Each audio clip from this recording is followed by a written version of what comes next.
Vamos a tratar de entender un poquito a la alimentación como una verdadera medicina, y de eso se trata un poquito el programa de nutrición gastronómica que imparto y trabajo con el doctor Ángel.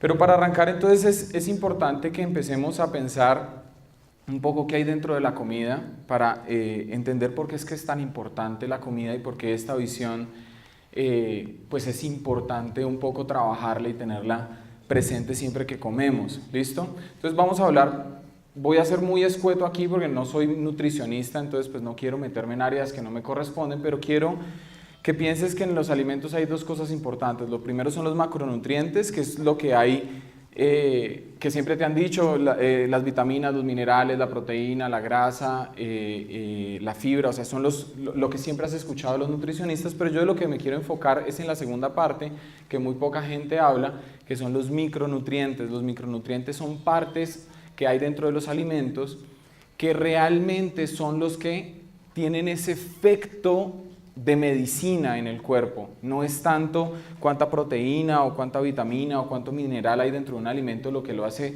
médico, sino son estos micronutrientes. Entonces, quiero hacerte una analogía para que entiendas por qué estos micronutrientes son tan importantes. Entonces, piensa en ellos como que en tu cuerpo hay dos elementos que te protegen. Por un lado está el soldado, que hace la actividad de protegerte, y por el otro lado está la herramienta, el arma que ese soldado utiliza para poder hacer su acción de protección.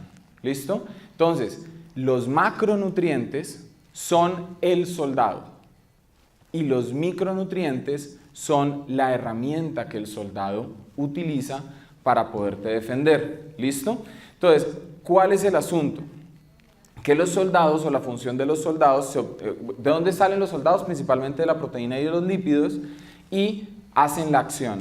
Y las armas provienen principalmente de las frutas y las verduras, y su acción es permitirle a ese soldado poder tener algo. Entonces, cuando yo pienso cómo es mi alimentación, te vas a dar cuenta que todo el tiempo estás consumiendo muchos más soldados que armas. ¿Y cuál es la consecuencia de esto? Pues que literalmente estás mandando a tu ejército de defensa en calzoncillos a tratar de defenderte. ¿Listo? Y la gente entonces dice, pero yo como. Sí, tú comes, pero no te nutres.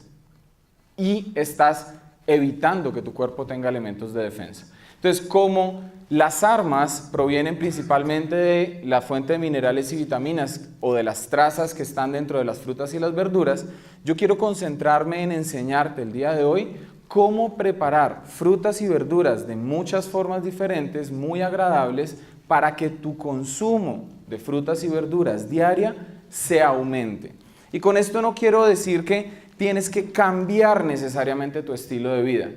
Simplemente haz un ejercicio de, ok, voy a contar cuántos soldados me comí en el día y voy a contar cuántas armas me comí en el día. Entonces, listo, desayuno, una arepa con un huevo, con un café, con azúcar, 4 soldados, no me comí ningún arma. A la media mañana me comí una empanada con Coca-Cola, 2 soldados, ningún arma. Almorcé el típico ACPM, arroz, carne, papa y maduro, 4 soldados, ningún arma. A la media tarde me como una papa rellena con otra gaseosa, 2 soldados, ningún arma. Y a la cena me como una arepa con todo, 4 soldados, ningún arma. Y eso es lo que hace el típico colombiano. Entonces yo no te estoy diciendo, no, ahorita vuélvete únicamente de fruta. No, ok. A eso que ya estás haciendo, vamos a agregarle las armas para que los soldados se vayan a la guerra, armados hasta los dientes, a ganar la guerra. Eso es literalmente lo que estamos buscando. ¿Listo? Entonces, en ese sentido, vamos a mirar cómo son los hábitos alimentarios, que lo toqué muy rápidamente, vamos a tocarlo muy rápidamente. El ACPM es el hábito alimentario del colombiano, y generalmente el colombiano come de esta forma. 45% de su comida es azúcar, el 30% de su comida es carne, el 15% de su comida es grasa, porque todo lo frita, y apenas tiene un 5% a un 10% de frutas, verduras y agua cuando las hay, porque la mayoría de las veces se sirven la ensalada y se queda en el plato, y le sirven el jugo y se queda en el vaso, y le sirven la frutica y la deja en el plato. Entonces, cuando la hay, la mayoría de las veces, ese 10% de frutas, verduras y agua está o en proteína o en carbohidratos, teniendo una dieta de 50 o 55% de azúcar. Y es demasiada, porque al final eso lo único que hace son soldados. Entonces, estás haciendo más de lo mismo. ¿Qué es la propuesta que yo te haría?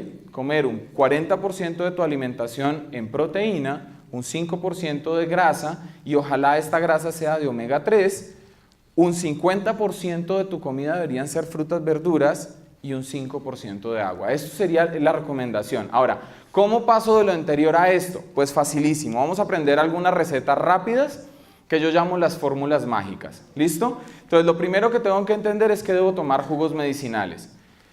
Un jugo medicinal, 7 onzas de jugo medicinal equivalen a 3 armas. Entonces, si yo me estoy comiendo de 18 a 22 soldados en el día, con que ponga 5 jugos medicinales, ya equilibré. Y estoy mandando a todos mis soldados con armas. Entonces es simplemente poner 5 jugos medicinales y ya está. ¿Qué es un jugo medicinal o para qué es? Es una bebida muy concentrada de elementos alcalinizantes que generan una inyección rápida de micronutrientes a tu organismo, dándole a tu organismo esas armas que necesitas. ¿Cómo se hace? Principalmente con un extractor.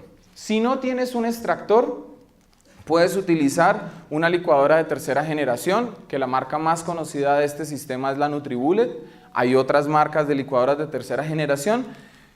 Puedes escoger cualquiera de las dos, funciona muy bien, pero una recomendación muy puntual en este elemento es importante colar en tela. Necesito quitar la fibra para acelerar la absorción de los nutrientes que hay dentro del jugo. Si yo me lo como con fibra, hago digestión en el estómago de los nutrientes, oxidándolos y reduciendo la cantidad de micronutrientes que entran al sistema. Por eso se toman jugos pequeños, no más de 7 onzas, idealmente 4 onzas. ¿Por qué? Porque si no el choque de azúcar que hay, porque la fuente principal de los jugos medicinales es fruta, sería muy alta. Entonces al final terminaría comiéndome un montón de carbohidratos que no sirven. Pero miremos un poco la fórmula mágica. Vamos a mirar un jugo que para mí es delicioso, que es el cóctel de piña. ¿Listo? Los ingredientes del cóctel de piña es piña, coco, ajo y hierbabuena. 4 ingredientes. ¿Por qué ponemos estos 4 elementos?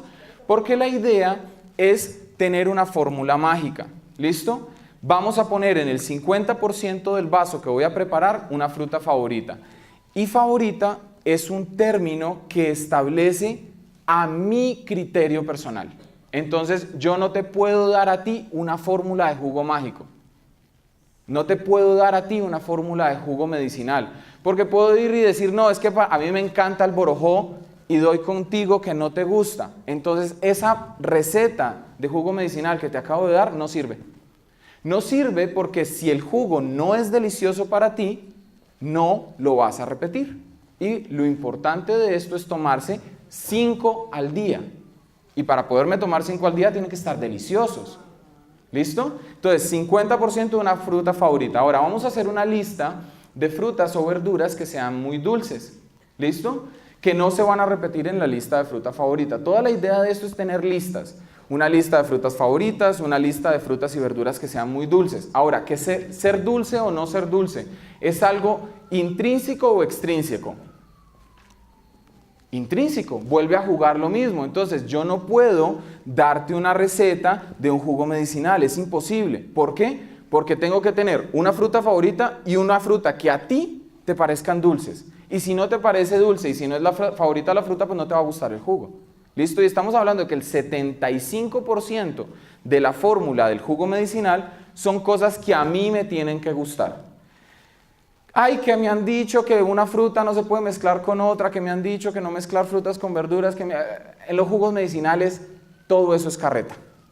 No hay ningún elemento que se contraponga. Una regla con los jugos medicinales es que solo pueden ir frutas y verduras dentro de los jugos. Ninguna otra cosa, no cereales, no leguminosas, no, frutas y verduras, no más. Un 20% de verduras y hortalizas y un 5% de un solvente o algo líquido. Y lo primero que uno pensaría como solvente es agua, pero el agua no tiene nutrientes. Entonces, cuando pongas solventes, no pongas agua, porque estoy diluyendo el potencial nutritivo del jugo medicinal. Ponte el exprimido de una naranja, el exprimido de una mandarina, un maracuyá, una sandía. Exprime algo que se pueda exprimir y que te convierta el asunto en algo líquido, y este solvente se pone ¿para qué? Para poder licuar, no es más. Ahora, si la fruta favorita, la fruta dulce, la verdura y la hortaliza es muy húmeda, pues no necesito el solvente. Todo eso en una licuadora, lo licuamos 1 o 2 minuticos, pasamos por un colador de tela y nos tomamos el jugo medicinal. Eso 5 veces al día. Con eso ya estás equilibrando la cantidad de soldados que una persona en estándar come. Ahora, si eres muy de chicharrón y si eres muy... entonces vamos a mirar más cosas, ¿listo? Porque dentro de esas cosas que podemos mirar, podemos hacer un batido, ¿listo? ¿Qué es un batido? Es una bebida nutricional, pero que ya no tiene un enfoque tanto de generar un efecto de alcalinización, no, tiene más un enfoque de divertimento sin dejar de ser nutritiva. Vamos entonces a entender que se hacen en licuadora, los batidos siempre se hacen en licuadora, por eso se llaman batidos, batir, ¿listo? Y literalmente vamos a mirar uno. En este caso vamos a mirar una malteada de mango. Entonces vamos a mirar que tiene 2 ingredientes, mango y leche de coco, ¿listo? Pero lo importante entender de esa leche de coco es que voy a tener un 60% de ligador, o sea, de una fruta que sea muy espesa, mango, banano, guanábana, papaya, muy espesa. Puedo poner un 30% de sabor en el caso de que esa fruta espesante no es el sabor de la malteada que quiero. Ay, es que quiero una malteada de fresa, pues la fresa no es espesa. Pues pongo un 60% de banano, pongo un 30% de fresa y pongo un 10% de frío, y ahí es donde entra la leche de coco. Yo meto la leche de coco al congelador, pongo todo eso en una licuadora y tengo una deliciosa malteada. ¿Listo? Voy muy rápido porque no tengo casi tiempo y quiero terminar de darles las cosas. Luego tenemos entonces dentro del esquema un helado, rico un helado también, y también pueden haber helados nutricionales. El truco de los helados nutricionales es mantener cosas congeladas. ¿Listo? Entonces voy a poner un 10% de líquido, un 10% de sólido, un 40% de espesante y un 40% de sabor. Para que el helado sea helado, el espesante, que siempre va a ser banano, y el sabor deben estar congelados. ¿Congelados es qué? Que si yo cojo esa bolsa con esa fruta que tengo ahí y le doy en la cabeza a alguien, lo descalabro. Eso es congelado.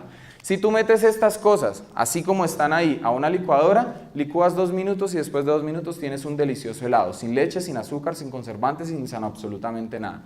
Si entran al YouTube de AOB Gourmet, van a encontrar el video de cómo se hace esto y va a ser mucho más fácil para ustedes entender el proceso. Ahí está el video si lo quieren ver. AOB Gourmet. Ahora, esto dentro de los líquidos, pero vámonos con un elemento más, que son las ensaladas. La gente casi no come ensaladas. ¿Por qué la gente casi no come ensaladas? Porque las ensaladas generalmente son desagradables. ¿Cuál es la función de una ensalada? Alcalinizar, inyectar nutrientes y aportar energía. ¿Listo? ¿Por qué aporta energía? Principalmente por el aderezo. Entonces vamos a entender que una ensalada debe tener siempre 3 partes. Un acompañamiento, unas hojas y un aderezo. ¿Listo? El acompañamiento durará 24 horas, el aderezo durará 2 meses y las hojas durarán 24 horas si las mantienes por separado. Si las juntas, todo dura 1 hora. Y a mí me encanta ir a la casa de la gente, abrir la nevera y ver la ensalada que lleva 2 días ahí en la nevera y la gente se sigue comiendo eso que ya está podrido y oxidado. Entender que porque no cambió color, que porque no cambió sabor, porque no cambió olor, la gente piensa que está bueno. Y las bacterias que matan ni cambian el sabor, ni cambian el color, ni cambian el olor de la comida. Entonces tú puedes estarte comiendo algo muy tóxico, que sabe delicioso, que huele espectacular y que se ve súper bien. Entonces mucho cuidado con los tiempos de conservación de la comida. Una ensalada que se mezcla dura 1 hora, no más. Una ensalada entonces debe tener siempre esas 3 partes y vamos a poner un ejemplo, ensalada tropical. Vamos a poner mango, cherry, fresa y pepino como acompañamiento, albahaca y rúcula como hojas y vamos a hacer una vinagreta de uva para aderezar la ensalada. El truco de las ensaladas es un muy buen aderezo. ¿Listo? Entonces, si el truco de las ensaladas es un muy buen aderezo, vamos a aprender un aderezo. Pero antes la fórmula mágica. 35% de hojas, 60% de acompañamiento y 5% de aderezo. Tú mezclas esto y siempre vas a tener buenas ensaladas. Pon dentro de las casillas lo que quieras y por eso es una fórmula mágica. Pero vamos a aprender rápidamente el aderezo. ¿Qué es un aderezo? Es un elemento que unifica y amalgama. redondea el sabor de la ensalada. Para mí es más importante un buen aderezo que una buena ensalada. Yo puedo poner cualquier cosa en una ensalada. Si no le pongo un buen aderezo, tengo una basura de ensalada. Si le pongo un buen aderezo, puedo tener un tomate cualquiera con una lechuga cualquiera y comerme la ensalada más deliciosa. De hecho, la ensalada César, ¿qué es? Lechuga y pan, no tiene nada más. Y es la ensalada más vendida del mundo. ¿Cómo se hace un aderezo? Siempre se hace en licuadora, se conserva 2 meses en la nevera. Y vamos a mirar entonces un aderezo. Por ejemplo, este aderezo, vinagreta de miel mostaza, que es un aderezo espectacular. ¿Cómo se hace? 200 gramos de sabor principal, 100 gramos de sabor secundario, 100 gramos de líquido de solvencia, 15 gramos de emulsionante y 250 gramos de lípidos. Pongámosle nombre a esto. 200 gramos de mostaza de Dijon, 100 gramos de miel, una pizca de sal, una pizca de pimienta, especias las que quieras, 100 gramos de jugo de limón, 15 gramos de yema de huevo, 250 gramos de aceite de oliva, un muy buen aceite de oliva. Todo eso lo metes en una licuadora y terminas con un aderezo miel mostaza como el de los mejores restaurantes del mundo. No le quita nada a cualquier aderezo. ¿Listo? ¿Fácil o difícil? Excelente. Listo. Y por último, los lácteos o leches vegetales. No tengo tiempo para explicarles la importancia de por qué no tomar leche, pero lo único que yo quiero que entiendas es que la leche es un alimento creado para que las madres le transfieran hormonas de crecimiento a los niños. Esa es la función de la leche. Y yo te hago una pregunta, ¿tú crees que necesitas ser estimulada en tu crecimiento en este momento de tu vida? ¿Y sabes lo que pasa si, yo te hago una pregunta, si yo cojo en este momento una jeringa de alguna hormona de crecimiento y te doy 10 centímetros cúbicos de una hormona y te digo, inyéctate esto, ¿tú te lo inyectarías? Pues eso es lo que haces cada vez que te tomas un vaso de leche, porque esa es la función de la leche. Transferir hormonas al cuerpo que se la toman para que el cuerpo se desarrolle. Y ahí entonces preguntamos por qué hay tanto cáncer y por qué hay tanta enfermedad neurodegenerativa hoy en día. Pues esa es la respuesta, porque estamos estimulando nuestro cuerpo a crecer fuera de tiempo. Eso es bueno para los niños, y eso, que en otro momento hablaremos del peligro de la leche de vaca en los niños, pero en los adultos es más grave todavía, porque estás tomando hormonas. Entonces vamos a aprender cómo hacer leches vegetales, porque de todos modos necesito una fuente de proteína y una fuente de calcio. Si te estoy quitando la leche, igual la necesito, y la puedo obtener. De hecho, una taza de leche de arroz tiene 10 veces más calcio que una taza de leche de vaca. Ahí te lo pongo así sobre la mesa como para que tengas el concepto del calcio. ¿Listo? Entonces, una leche será siempre una sustancia líquida blanquecina rica en proteína y minerales. Eso es una leche. No tiene fibra, por eso hay que colarla después de hacerla. Una cosa muy importante, no tomes leches vegetales crudas. Siempre las leches vegetales deben cocinarse. ¿Listo? ¿Cuál es su función? Otorgar minerales, otorgar proteína y otorgar grasa. Esa es la función de la leche puntualmente. ¿Cómo se hace? Licúas durante 4 minutos agua y lo que vayas a poner dentro de ella. ¿Listo? Siempre deberás colar en tela o filtrar literalmente para quitar toda la fibra, porque la leche no tiene fibra, y lo viste en la explicación, en la definición. Pero esa fibra yo no la boto, esa fibra se llama okara y con esa fibra puedo hacer muchísimas cosas, arepas, espesar sopas, hacer tortas, galletas y demás. Vamos a mirar entonces, en este caso, una leche de almendra de alpiste. ¿Y cuál sería la fórmula mágica de esto? Una unidad de grano, o sea, mido una taza de una mezcla entre alpiste y almendras, la pongo a remojar toda la noche y a la noche siguiente con 6 tazas de agua hirviendo las pongo a licuar durante 4 minutos. Después de esos 4 minutos de licuado, cuelo en una tela y tengo lista la leche. Es así de simple. ¿Por qué tengo que ponerlo en agua hirviendo? Porque no puedo comer leches crudas. 4 minutos de licuado. Bueno, buenas noches, mucho gusto. Mi nombre es Angie López, como el doctor dijo. Yo soy una coach en nutrición holística. Viví muchos años en Australia, en los cuales aprendí muchas cosas sobre jugos verdes, porque estos son países en los cuales estos métodos de alimentación han evolucionado mucho. Hice una especialización en Londres en jugos para la salud, combinaciones ideales de extractos de jugos verdes y licuados y nutrición para todos los días. y me especialicé en Puerto Rico sobre alimentación alcalina antiinflamatoria para reversar enfermedades en el instituto de Ann Wigmore. Ann Wigmore fue la creadora de los jugos verdes, el pasto de trigo, junto con Hipócrates. Bueno, yo les voy a hablar un poquito de lo que es alcalinidad, la importancia de los jugos verdes, de cómo tienen un efecto directo en el cuerpo. Tuve la oportunidad de conocer muchas personas que estaban reversando cáncer, diabetes, habían personas que habían reversado 120 tumores solo por medio de alimentación, habían personas que el primer día estaban con una insulina de 500 y el día número 15 estaba totalmente controlada entre 90 y 115 y ya no consumían medicamentos, y todo era por medio de una alimentación alcalina, y eso es lo que yo quiero explicarles a ustedes. Tal vez muchos hayan escuchado sobre alcalinidad y acidez. Muchos de ustedes han escuchado de alimentación alcalina, alimentación acídica. Bueno, el cuerpo tiene varios tipos de pHs, está el pH de la orina, el pH de la saliva, el pH del estómago, el pH de la sangre, el pH de la célula, hay muchos tipos de pHs, pero el pH más importante para el cuerpo es el pH de la sangre y de la célula.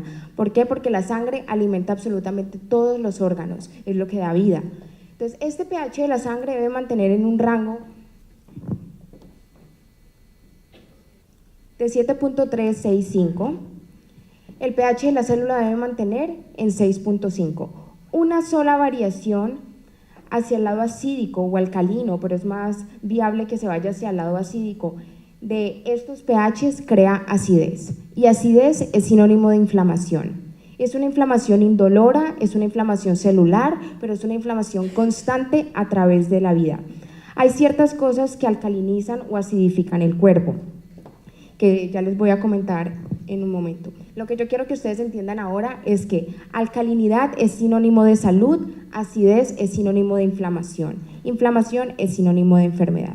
Cuando el pH de la sangre empieza a variar hacia el lado acídico, levemente, el cuerpo tiene que hacer mucho esfuerzo para poder alcalinizar y balancearlo. Esto lo hace por medio de dos órganos, principalmente de los riñones y de los pulmones. Los riñones tienen que filtrar alrededor de 180 litros diarios de líquido, sangre, el cual entra a la sangre por los túbulos, que hay cientos de túbulos en los dos riñones, y empieza a alcalinizar. ¿Qué es lo que tiene que hacer para alcalinizar esa acidez que se le puede dar al cuerpo? Tiene que demineralizar, intentar controlar eso, porque eso es un desbalance total para el cuerpo.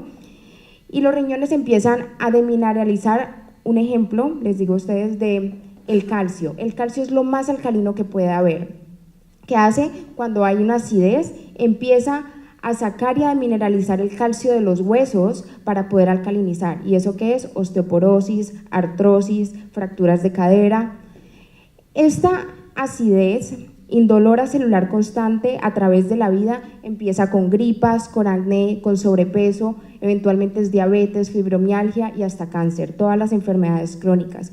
Es por eso que las personas que están sanando con este tipo de alimentación son personas que llevan a un extremo alcalino. Un ejemplo, personas en terapia Gerson que deciden no hacer quimioterapia, pero se van a lo natural, los ponen en un extremo de alcalinidad, de tal forma que el cuerpo no tiene inflamación absoluta y el cuerpo no le queda otra opción que sanar. La alimentación acídica y alimentación alcalina, bueno, hablamos de la alimentación alcalina, es lo que deja residuo acídico alcalino en el cuerpo, en la célula. Son todos los vegetales, las frutas, las verduras, nueces, semillas, granos, son un poquito acídicas, sin embargo, se tiran más hacia el lado alcalino, no dejan residuos acídicos, no crea inflamación. Si no hay acidez, no hay inflamación, no hay enfermedad. La alimentación acídica, hablamos de todo lo procesado. La gaseosa y el azúcar están en el punto extremo de la acidez, es un punto de inflamación extremo para el cuerpo. Inmediatamente entra el azúcar al cuerpo, crea inflamación, crea acidez, el cuerpo tiene que empezar a hacer todo lo que él tiene que hacer para balancear esto y hay un desbalance total en todos los órganos. La célula tiene que mantener, el pH de la célula es el que más puede variar, el pH de la sangre no varía, pero el cuerpo hace todo lo posible por por neutralizarlo. El pH de la célula debe tener un pH de 6.5. Si ese pH varía hacia el lado acídico tan solo un punto, la célula recibe un 60% menos de oxígeno. Eso es un 5.5 y es el medio ambiente en el que viven los hongos y los parásitos, y es el medio en el que vive el cáncer y se reproduce el cáncer. El cáncer no se puede desarrollar en un cuerpo alcalino totalmente oxigenado. Los alimentos acídicos es todo lo procesado, todas las gaseosas. La proteína animal es bastante acídica e inflamatoria, ya vamos a hablar un poquito de ella. No estamos hablando de volvernos vegetarianos o veganos, estamos hablando de crear un balance, el mejor balance para que el cuerpo entre en un estado de alcalinidad y de sanación.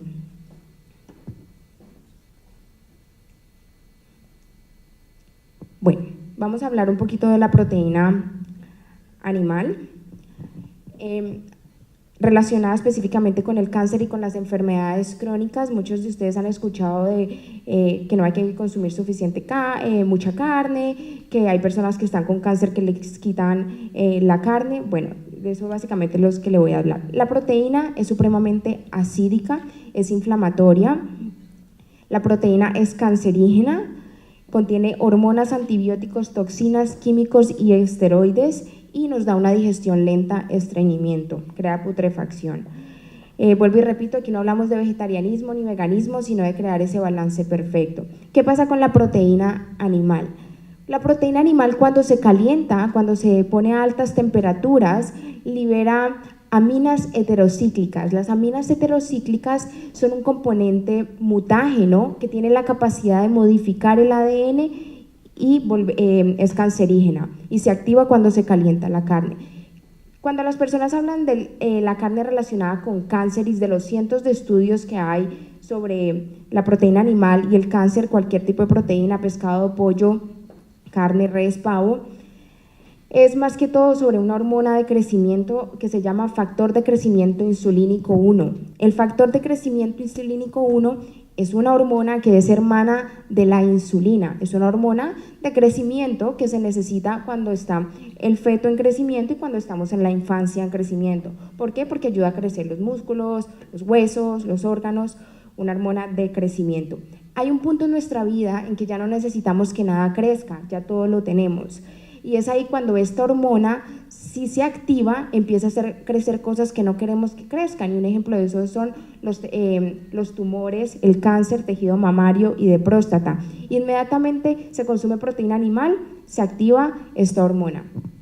Es por eso que los estudios se enfocan tanto en el cáncer y en la proteína animal.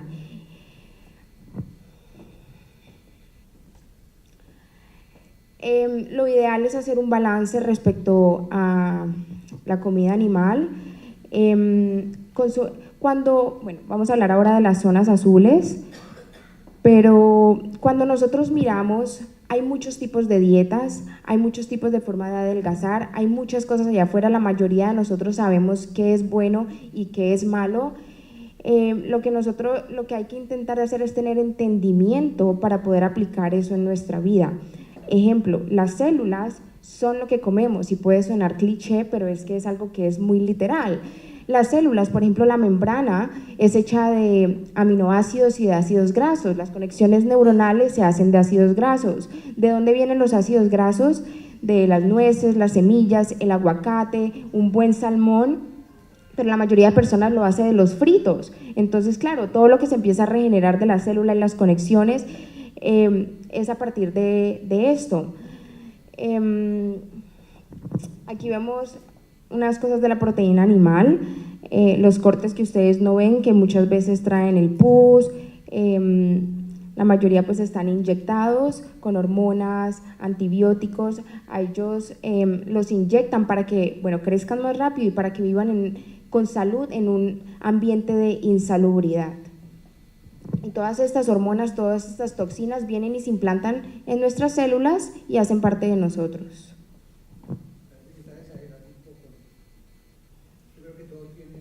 Claro, es que aquí lo que yo estoy hablando es hablando de un balance. Si las personas van a consumir proteína, y eso es a lo que voy, si van a consumir, que sea la proteína de excelente calidad, que ustedes sepan de dónde viene esa proteína animal, que no sea, de estos cultivos de pollos, que ustedes sepan de qué lugares vienen, eso es supremamente importante. Consumirlo una vez al día es más que suficiente. La proteína, las personas ahora ponen la proteína en un pedestal y sí, es supremamente importante para regenerar el tejido, para los músculos, pero los nutrientes, los fitonutrientes las vitaminas, los minerales, es supremamente importante para el sistema inmunológico, para la regeneración celular, y eso es lo que viene de proteínas limpias que dejan residuo alcalino en el cuerpo, como las legumbres, las nueces, las semillas, el aguacate. Repito, estamos intentando crear un balance y salud y vivir en un estado más que todo alcalino para que el cuerpo esté en un estado de óptima salud. Vamos a hacer un pequeño tour por el sistema digestivo para que ustedes más o menos entiendan. Repito, tener entendimiento de cómo funciona nuestro cuerpo es lo que nos lleva a tomar decisiones conscientes. Casi todos sabemos aquí qué es bueno y qué es malo, pero tener entendimiento ayuda mucho. Cuando la comida entra al cuerpo, hay 3 tipos de macronutrientes, como le estaba explicando aquí el doctor Ovirne.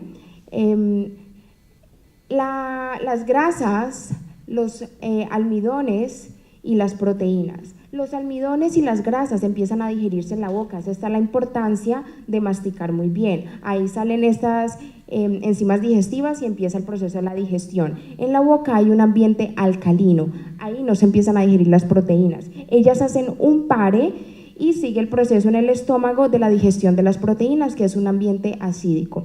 El estómago debe mantener un pH de más o menos 2.5. Cuando consumimos agua con la comida, cuando las proteínas se están digiriendo y consumimos agua, este pH del estómago, que está con todos los ácidos, primero se diluye y ya no es tan eficiente digiriendo los alimentos, inflamación, gases, pesadez. Y segundo, el pH del estómago sube a un 3.5, incluso hasta un 4, y el cuerpo tiene que parar de digerir, alcalinizar y balancear para poder seguir funcionando, porque pepsina, que es la enzima digestiva que digiere la proteína, no funciona en ese ambiente. Entonces lo que intentamos es tener un tipo de digestión más fácil para que nuestra vida y nuestros días sean menos pesados, para que nos sintamos mejor y tengamos más vitalidad. Allí pasa el duodeno, que es un ambiente alcalino, y las grasas empiezan a terminar su proceso de digestión, volverse en aminoácidos, es la forma en la que el cuerpo lo absorbe, al igual que los almidones y los carbohidratos. Es importante no consumir alimentos tan de seguido. Hay personas que dicen que cada 2 o 3 horas. Bueno, cuando llegamos aquí al estómago, hay una pared aquí que se encarga de sellarse. Cuando llega la comida toma de 3 a 4 horas en digestión y al cuerpo le gusta tener 1 hora más o menos de descanso.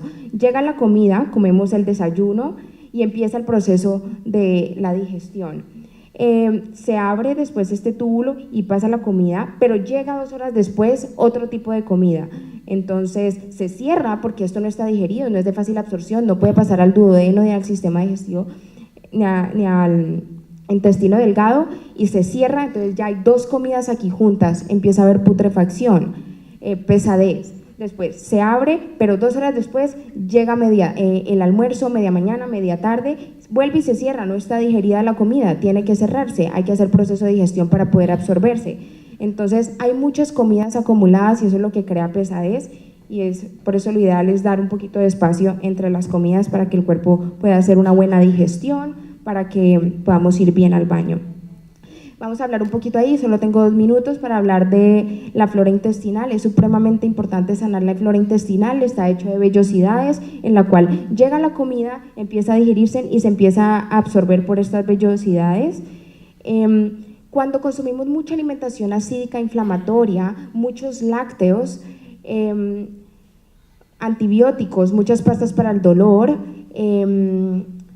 estas vellosidades se empiezan a agachar y la comida pasa derecho, no hay absorción de nutrientes. Es por eso que a las personas les da hambre tan de seguido, porque no hay absorción de nutrientes. ¿Qué es importante? Parar esa flora intestinal con jugos verdes, con probióticos de excelente calidad, con una buena alimentación para que haya absorción y la comida pueda entrar a la sangre y bueno, estar nutridos y que todos los órganos puedan hacer su función de una forma correcta. Hay muchas personas que les dan ganas de consumir chocolate o cosas dulces y es porque les falta magnesio, no se está absorbiendo. Entonces, sí, a veces hay personas que comen por causas emocionales, pero también hay una desnutrición que muchos de nosotros no sabemos. Y para terminar, quiero hablarle de las zonas azules. Cuando nosotros vamos a hacer una dieta, la mayoría de nosotros va y busca los libros. Si ustedes van a la librería, hay cientos de libros de dietas, cada uno elige cuál quiere seguir, pero yo creo que hay que mirar estas zonas en el mundo, estos lugares en los cuales las personas viven 90, 100 años con una salud óptima, sin ninguna enfermedad, y los científicos les han dado el nombre de zonas azules. Hay 5 en el mundo, está Okinawa en Japón, hay uno en Italia, en California, en Costa Rica y en Grecia. Personas que viven muchos años con una excelente calidad de vida. Se ponen a analizar el estilo de vida de estas personas, son personas que 3, 4 veces a la semana máximo consumen proteína animal, una alimentación muy basada en plantas, vegetales, frutas, nueces, semillas, verduras, legumbres, hacen un ejercicio moderado 30 minutos todos los días, casi no salen a comer a restaurantes, o sea que el sodio que ellos tienen es bastante bajo, y son personas que manejan un estrés muy leve, porque el estrés es lo que más crea inflamación en el cuerpo, acidez, inflamación, más que la comida. Libera 2 hormonas acídicas, cortisol y adrenalina. No hay mucho tiempo para seguir, aquí ya tengo que terminar. Igual el doctor Dovirne les comentó a ustedes sobre los jugos verdes, supremamente importante tomar uno cada mañana, alcalinizar el cuerpo. Mi recomendación es que tengan un 70% de vegetales, el resto fruta, solo para ponerle el dulce. Los vegetales es lo más alcalinizante que hay. Si ustedes ven las hojas verdes, altas en magnesio, en potasio, son los minerales más alcalinos que hay en la tabla periódica. Entonces, alcalinizan el cuerpo de inmediato, preferiblemente extracto, los licuados también son buenos. Y para terminar, aquí la diferencia entre los dos, los jugos de extracto en 15 minutos están en todo el torrente sanguíneo. Los licuados requieren un poquito más de digestión, tienen fibra, también son buenos y llenan un poquito más. La diferencia es que en los extractos se puede poner una cantidad más grande de vegetales en un vaso muy pequeño. Muchas gracias. Buenas noches. Primero que todo, muchísimas gracias a ustedes por compartir con nosotros este espacio saludable. En la conferencia de hoy vamos a conversar sobre qué importancia tiene el ejercicio en la pérdida de peso. Y es una pregunta que nos hacemos muchos de nosotros día tras día. ¿Por qué? Porque nos consultan permanentemente personas, pacientes, si solamente haciendo ejercicio físico se pierde peso. Lógicamente, la respuesta es que se puede perder peso, sí, pero muy poquito, porque la base para perder peso como tal, como lo decía el compañero Alejandro Virne y la compañera Angie, es la alimentación. Posteriormente, el ejercicio va a realizar su aporte. ¿Cuál es el aporte del ejercicio en la pérdida de peso?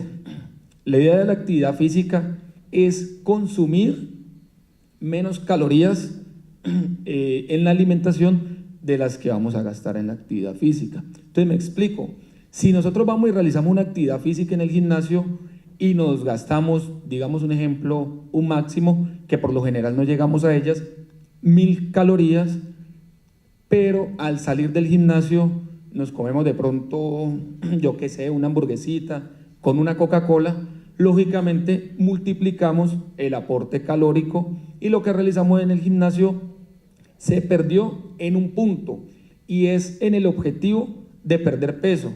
¿Por qué? Muchas personas van a decir, pero es que yo voy al gimnasio y después me como la hamburguesa y me tomo la Coca-Cola y tengo las piernas tonificadas. Lógicamente, el trabajo muscular se realiza, los músculos se tonifican, pero si nuestro objetivo es perder peso y disminuir el porcentaje de grasa, no se va a conseguir, porque la alimentación no estamos contribuyendo con nuestro aporte.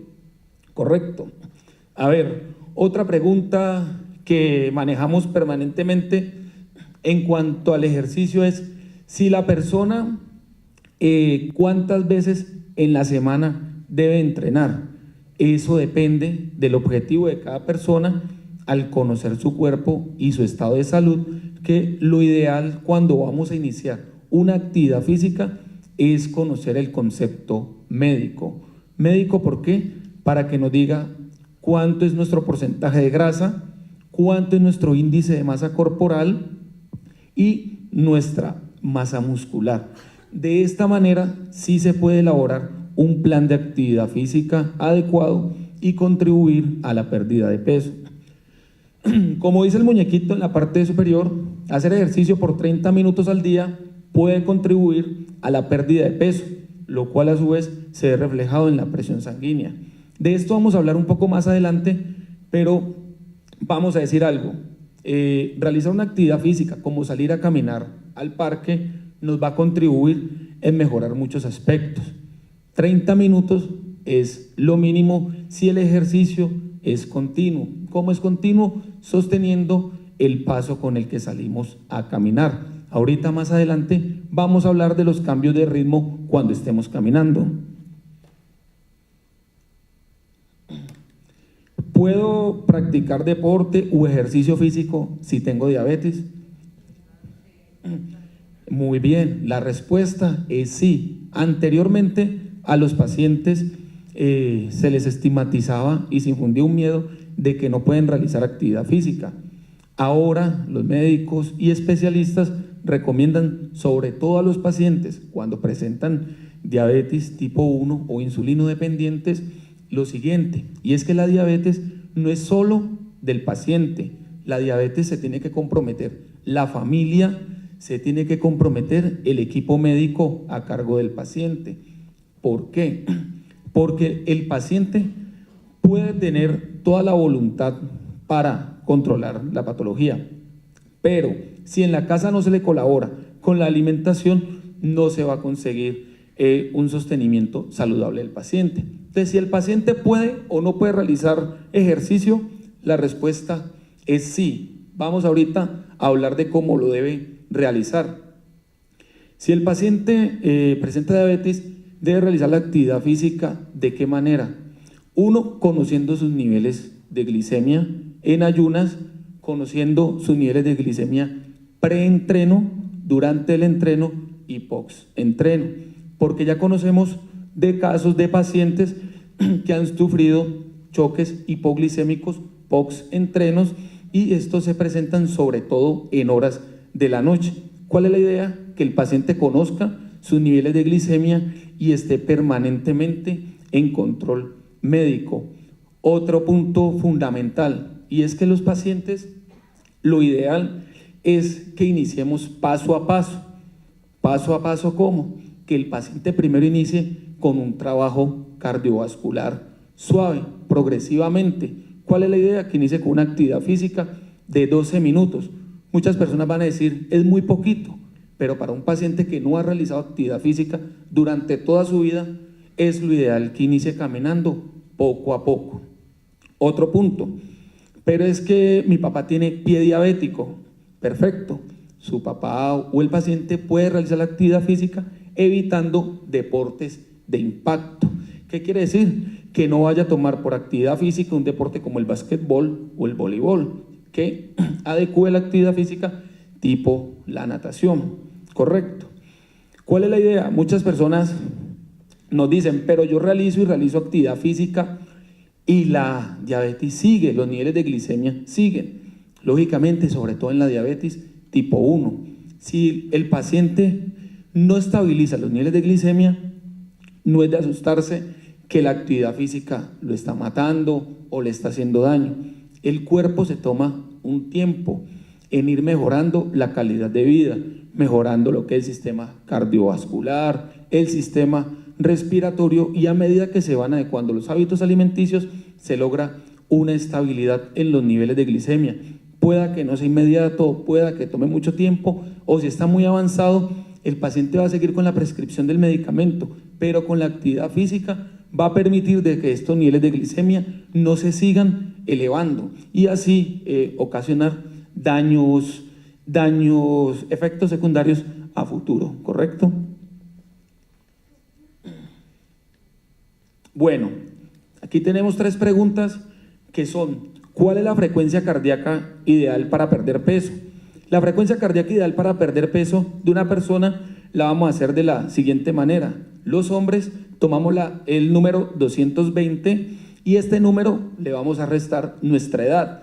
A este número le vamos a sacar el 65%. Perfecto, ese 65% es la frecuencia ideal para realizar ejercicio para perder peso. ¿Por qué? Porque es el punto en el que el metabolismo va a utilizar las reservas de grasita para producir energía. Esto se toma un tiempo, aproximadamente más de 20 minutos. Los primeros minutos del ejercicio, el cuerpo utiliza, son las reservas de glucógeno. Como lo mencionaban los dos compañeros anteriormente, por los alimentos, los carbohidratos son los que nos van a producir de manera inmediata la energía. Posteriormente, trabajando nuestra frecuencia cardíaca al 65%, vamos a obtener esa quema calórica que necesitamos para la pérdida de peso. ¿Cuánto tiempo debe durar una sesión de entrenamiento? Ay, perdón, qué pena. Perdón. El de las mujeres es 200. 200 menos la edad y le tomamos el 65%. ¿Cuánto tiempo debe durar una sesión de entrenamiento? Una sesión de entrenamiento, cuando lo ideal es quemar grasita y disminuir de peso, debemos hacer un calentamiento de no más de 10 minutos. ¿Por qué no más de 10 minutos?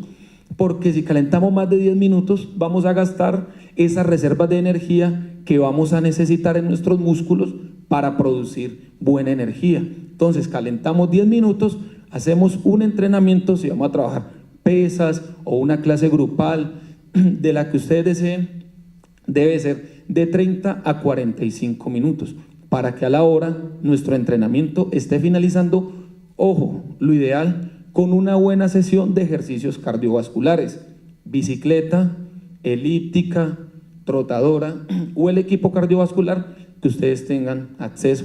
¿Para qué? Para continuar esa quema calórica y disminuir mucho más rápido esos niveles de grasa en cuerpo. Pesas o cardio para bajar de peso. Con esta la contestamos con parte del anterior, y es: siempre antes de realizar cualquier trabajo con pesas que ustedes deseen realizar en el gimnasio, debe ir solamente un leve calentamiento. Siempre es mejor el cardio después de las pesas, porque si hacemos una sesión de cardio 20 minutos, 30 minutos, nos montamos en una bicicleta o salimos a correr 40 minutos y después vamos a hacer pesas, lo que vamos a hacer es a gastar las reservas de aminoácidos, que son los que nos permiten construir y recuperar nuestra masa muscular, y no vamos a perder grasita, y lo que vamos a aumentar es el riesgo de presentar lesiones. ¿Sí, señor? Ejercicios de cardio. Podemos montar bicicleta, salir a caminar. Buena pregunta. Cuando salimos a caminar, lo ideal es de que lo hagamos a un solo ritmo por 10 minutos. Posteriormente, si queremos acelerar nuestra quema calórica, caminamos 2 minutos acelerando nuestro ritmo, nuestra frecuencia cardíaca, y posteriormente 1 minuto disminuyendo el ritmo, haciendo un control de respiración y recuperando. Otro ejercicio cardiovascular es la piscina, tenemos la bicicleta, si deseas trotar, si no tienes ninguna lesión de rodilla, articulaciones, ¿correcto? Bueno, señor. Y vamos con un último apunte. ¿Y solo con abdominales se logra un vientre plano? No. Eso es un mito, eso es completamente mentira. Las personas que hacen solo abdominales para bajar barriguita, no. ¿Fortalecen las abdominales? Sí, porque las abdominales están ahí debajo de ese tejido de grasita. Para que las abdominales aparezcan, ya los dos compañeros nos explicaron cómo se hace. ¿Y es conveniente realizar ejercicio en ayunas? Muy bien, la respuesta es no. Los riesgos que se corren para nuestra salud son muy altos. Involucramos lo que es los aportes energéticos que el cuerpo necesita para nuestro cerebro, los puede trasladar a los músculos y generarnos daños por realizar esta actividad física de forma inadecuada. Bueno. Buenas noches. Bueno, ya me conocen, mi nombre es María Fernanda Camacho y estoy aquí para contarles la influencia de las emociones en el sobrepeso. Para poder entender un poquito cuál es la influencia de las emociones en el sobrepeso, debemos antes empezar por saber qué sabemos de nosotros a nivel físico, que tenemos un cuerpo, que tenemos músculos, que tenemos nervios, que tenemos sistemas, somos toda una estructura, pero no somos solamente eso, somos más, porque somos materia y al ser materia tenemos energía, y esa energía genera otros campos, como lo pueden ver aquí. Son nuestros cuerpos energéticos, o lo que ustedes de pronto han escuchado en algún momento, lo que le llamamos el aura. El aura científicamente se puede ver o se ha podido ver a través de una cámara que se llama la cámara de Kirlian, donde se le toma la foto a la persona y se ven todos sus cuerpos energéticos. Aquí se los estoy mostrando. Hoy particularmente vamos a hablar de 3, pero les voy a nombrar los otros cuerpos que tenemos, que son el cuerpo físico, el cuerpo etérico, el cuerpo emocional, el cuerpo mental, el cuerpo astral, el patrón etérico, el cuerpo celestial y el cuerpo etérico. Pero como les dije, hoy vamos a hablar específicamente de 3, del cuerpo físico, del emocional y del mental. De esos 3 cuerpos, ¿cuál de esos creen ustedes que maneja los otros?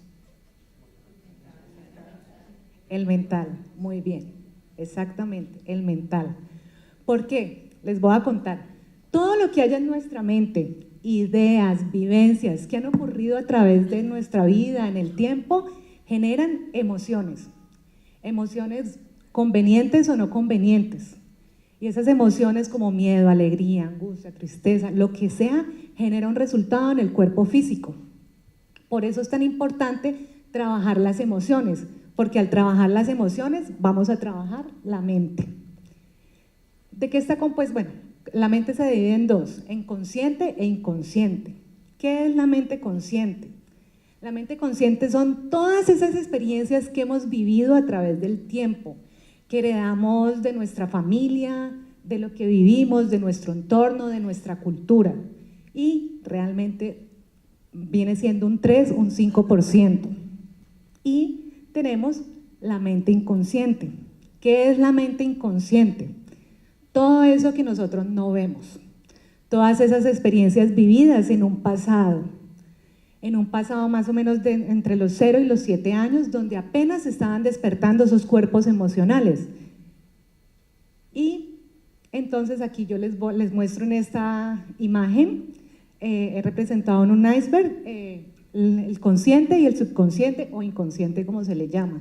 Y miren que aquí pueden ver, solo la parte consciente es un poquitico, y la parte inconsciente es todo esto. Ahí ven el busito diciendo, uy, todo lo que había aquí y yo no tenía ni idea. Bueno, eso nos pasa a nosotros. Hay muchas cosas que hemos vivido que no tenemos ni idea de la repercusión que tiene en nuestra vida hoy en día. Les voy a hablar de las características del inconsciente. El inconsciente es atemporal, real es igual a imaginario, el inconsciente no juzga, el no existe, hay que pensar en positivo, el otro no existe, todo soy yo, por eso el otro es un espejo para mí. Pero en el caso del sobrepeso vamos a hablar específicamente del atemporal. El atemporal es que cualquier experiencia pasada puede ser activada en el presente y entonces la puedo estar viviendo como si me estuviera sucediendo ahora. Y real es igual a imaginario. El inconsciente todo se lo cree, absolutamente todo. Por eso aquí tienen que tener en cuenta todas esas frases que se dicen, estoy fea, estoy gorda, a nadie le importo, no me gusto, porque el inconsciente se lo está creyendo. Por eso es importante que ustedes empiecen a decirse, bueno, en el trabajo del sobrepeso, yo puedo, yo soy capaz, yo tengo voluntad, yo lo voy a conseguir. Porque el inconsciente se está creyendo eso, pero ustedes me van a decir, bueno, por ejemplo, yo peso 50 kilos y resulta que no peso esos 50 kilos. El inconsciente se lo cree, díganselo, porque finalmente para él es una realidad. Esa es la lectura que él hace. Bueno, entonces hablando de la parte consciente, viene a través de las creencias. Las creencias en cuanto al sobrepeso, por ejemplo, cuando crezcas, te vas a embarnecer. Cuando tengas hijos, es dificilísimo bajar de peso. Cuando te casas engordas, eso les dicen a todos los hombres y a todas las mujeres. Lo que no mata no engorda. Barriga llena, corazón contento. ¿Y cuánta gente hay aguantando hambre? Miren todas esas creencias y eso que me faltaron un poco por nombrar. Les voy a dar un ejemplo de cómo juegan esas creencias en nosotros. Por ejemplo, ¿cuánta gente hay aguantando hambre? Imagínense que nos invitaron a comer, ¿listo? Deliciosa, pedimos el plato está grandecito, nos encanta, empezamos a comer, pero resulta que ya faltando, ¿qué será? Un cuartico del plato, nos llenamos y entonces empezamos, ¿cuánta gente hay aguantando hambre? ¿Y yo voy a dejar esta comida? No, me lo como, no me lo como, me lo como, no me lo como. No, yo me lo tengo que comer porque es que hay mucha gente aguantando hambre. ¿Sí o no? Eso es lo que hacemos nosotros. Ajá, para que no se pierda. Exactamente, tú lo has dicho. Entonces, miren esas creencias cómo influyen en el sobrepeso, por ejemplo, porque estás comiendo algo que no necesita tu cuerpo, tú ya quedaste satisfecho, pero por esas creencias seguiste comiendo. ¿Y qué va a generar eso? Un aumento de peso. Créanme que si ustedes paran en el momento en que se llenaron, cojan su comidita, díganle al mesero que se las empaque, se la llevan en el carro, se la dan a alguien en un semáforo que realmente tenga hambre. Y eso realmente sí los va a hacer sentir muchísimo más llenos que si se comen ese pedacito de comida que estando llenos no se comieron, porque después viene la culpa, ¿ok? Bueno, hablando también de las creencias, vienen las heridas emocionales. ¿Qué son las heridas emocionales? Son todas esas experiencias que vivimos a lo largo de nuestra vida. Normalmente se generan cuando estamos pequeños, pero incluso en la edad adulta también las hay. Esas heridas emocionales son rechazo, abandono, humillación, injusticia y traición. En el caso del sobrepeso, las que más sobresalen son el rechazo, el abandono y la humillación. ¿Qué es una herida emocional? ¿Para qué? Para que me entiendan ustedes un poquito. Les voy a hacer una analogía con un ejemplo. Hagan de cuenta que están, no sé, en la cocina pelando una manzana. Ya están pelando su manzana y están y con el cuchillo se cortaron, ¿sí o no? Se cortaron la mano.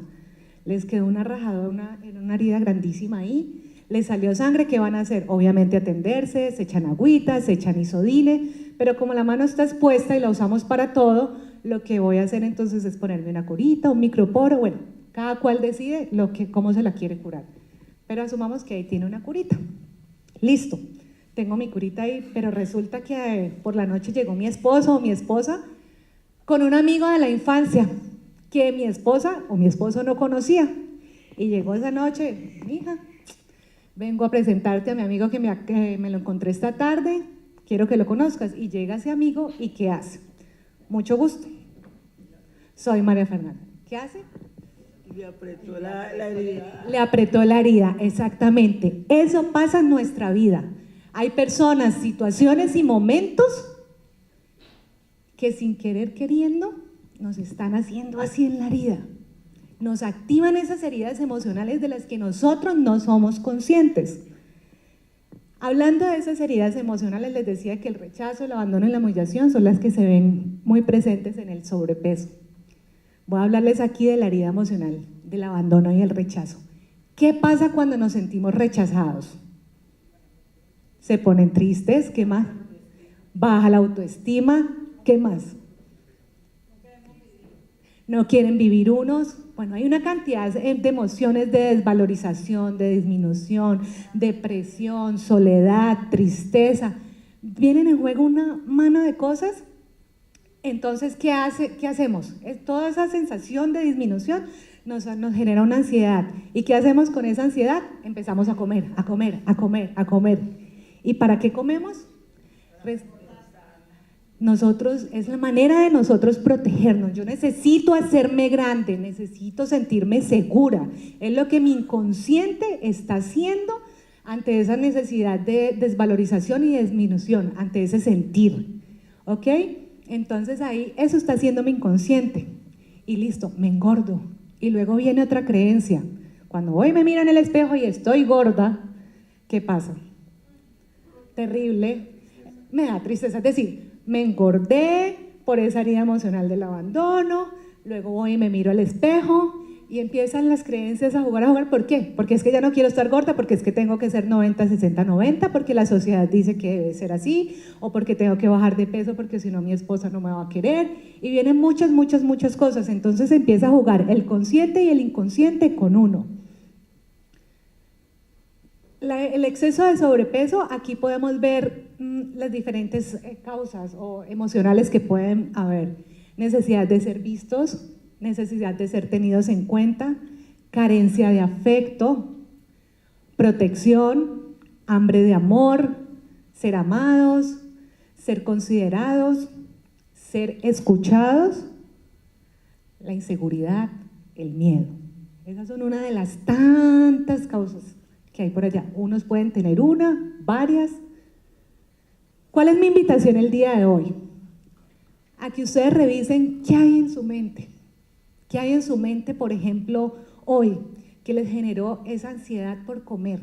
Que se revisen ustedes mismos. ¿Qué pasa con ustedes? ¿Qué pasó en mi trabajo? ¿Qué pasa en mi casa, con mi mamá, con mi papá, con mi hijo? Que generó que me diera ansiedad y empezar a comer. En el momento en que nosotros tenemos conciencia, vamos entendiendo las cosas. Mi invitación hoy también es a que revisen sus creencias, para que empiecen a transformarlas de la manera más linda, porque es que cuando hacemos conciencia, podemos darle un matiz diferente a esas creencias. Las situaciones siempre van a estar, pero cuando las trabajamos, estamos de otro lado, mirando el mismo suceso. ¿Qué es lo que hago yo en terapia con los pacientes que me remite el doctor Ángel en cuanto al sobrepeso? Todas esas ideas, todas esas creencias, todo eso que hay ahí en esa mente inconsciente, se trabaja, se rediseña. ¿Cómo? Cuando uno llega ya a esa mente inconsciente, se da cuenta de tantas cosas, se da cuenta que hay procesos de duelo que no se han hecho, procesos de perdón que no se han hecho. No me doy cuenta que hay personas que tienen que sanar a papá, que tienen que sanar a mamá, que tienen que sanar a ese niño interior. Entonces lo que hacemos en terapia es rediseñar eso. ¿Y cómo lo hacemos? Con diferentes técnicas. Muchas técnicas, no hay una sola, se integran todas. Trabajo, por ejemplo, técnicas de PNL, biodescodificación, Ho'oponopono, Reiki, ángeles, meditación, cristales, aromaterapia. Entonces, esto era lo que les tenía por contar hoy en cuanto a la influencia emocional, en la influencia de las emociones en el sobrepeso. Espero les haya quedado claro. Es solo un abrebocas porque las emociones es todo un mundo por descubrir, un mundo por trabajar. Bueno, entonces vamos a tratar de explicar rápidamente eso. Ustedes ven una manzana tiene 40 calorías, ven una gaseosa de 350 mililitros, ¿es que viene? Es mucha cochinada, por Dios. Entonces, imagínense una manzana de 40 calorías, si exprimimos el líquido, el zumo de una manzana, 2 manzanas, 3 manzanas, 4 manzanas, 5 manzanas, 6 manzanas, 7 manzanas, más o menos 8 manzanas para hacer el zumo de 350 mililitros. Entonces va a quedar un zumo poderosísimo de 600 calorías. Entonces por eso lo que dice el doctor O'Byrne son 4 oncitas de esos zumos. Y por eso los jugos verdes realmente medicinales tienen una fruta, máximo 2 frutas. Si ustedes ven un jugo verde medicinal realmente, tiene media manzana. ¿Cierto, Angie? Media manzana. Y el resto son vegetales, ¿cierto? ¿Sí? ¿Quedó clara? Bueno, perfecto. Pongamos el contexto de que yo soy diabético. Yo necesito disminuir la absorción del azúcar, necesito la fibra para disminuir la absorción del azúcar. Pero yo no soy diabético, yo no soy hipertenso, yo no soy dislipidémico. Necesito coger todos esos nutrientes, la fibra va a disminuir la absorción de esos nutrientes también, como la del azúcar. Entonces yo, en 4 oncitas de ese jugo poderoso, pues realmente el índice glucémico de esas 4 oncitas no va a ser muy alto. Pero si le dejo la fibra, sí de pronto me entorpece esas 4 oncitas de supervitaminas, minerales y oligoelementos. ¿Sí? ¿De verdad? Listo, muy bien. Dime. Excelente, la fibra la vamos a añadir de otros alimentos, ¿cierto? La OMS dice que necesitamos 40 gramos de fibra al día. Ninguno aquí se come 40 gramos de fibra al día. Ninguno. 40 gramos de fibra al día tendríamos que comernos al desayuno una porción de ensalada, a las medias 9 una porción de ensalada, con el almuerzo una porción de ensalada, medias tardes una porción de ensalada y en la noche una porción de ensalada. ¿Real? Entonces por eso yo, la mayoría de las veces, si las personas toman jugo, les digo, añadan fibra en el jugo. Una cosa es el jugo, otra cosa es los super jugos, ¿listo? Que no me voy a tomar un vaso de 350 mililitros. Bueno, mi conferencia va a hablarles de muchos y muchos y muchos libros y de una vía que se obtiene y de una forma para obtener una nutrición de manera adecuada y que se pueda mantener en el tiempo, o sea, que no sea una dieta restrictiva, que sea algo que se pueda mantener en el tiempo como un hábito. Vamos a empezar por un video, este es el contenido, vamos a ir un poquito más rápido, pero voy a parar en el momento que ustedes quieran para explicarles. Yo no tengo afán, no sé, pues, del auditorio, algunos deben tener afán, tienen hijos y eso, pero yo no tengo afán, puedo parar en el momento que quieran. ¿Listo?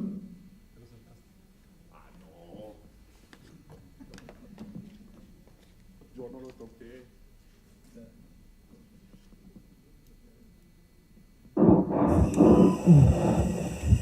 All right, what do we got? Just came in. Heart attack. 5'9", 300 pounds, 32 years old. How the hell does that happen?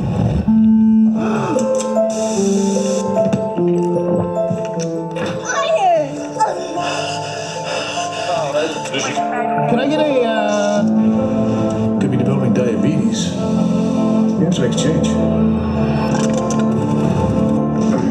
Oh, yeah. You're graduating! Watch TV. You won't even have to leave. You can't do this. Yes, can I get a... Yeah, no, deep. You have to make a change.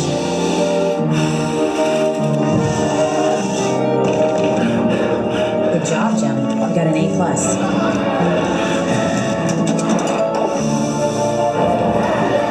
Here are your fries, sweetie.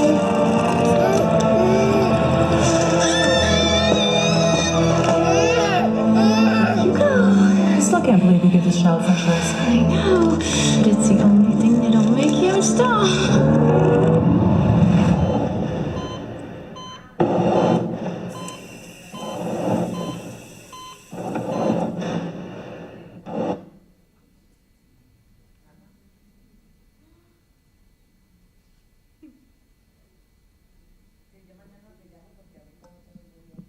Ahorita lo llamamos. Realmente el tema de la obesidad realmente es de importancia en salud pública, no es un tema de vernos bonitos ni estéticos. La primera causa de muerte en el mundo está estrechamente relacionada con la obesidad y la segunda causa de muerte en el mundo, en cambio, también.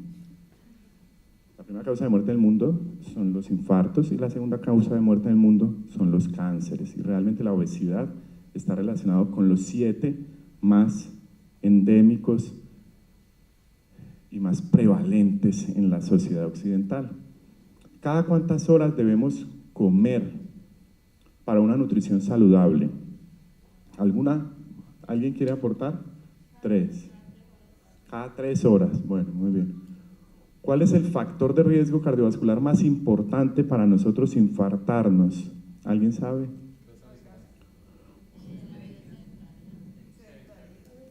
Bueno, en medicina y los que saben del tema dicen que es hipertensión, diabetes, dislipidemia, no modificables, sedentarismo, tabaquismo y obesidad modificables,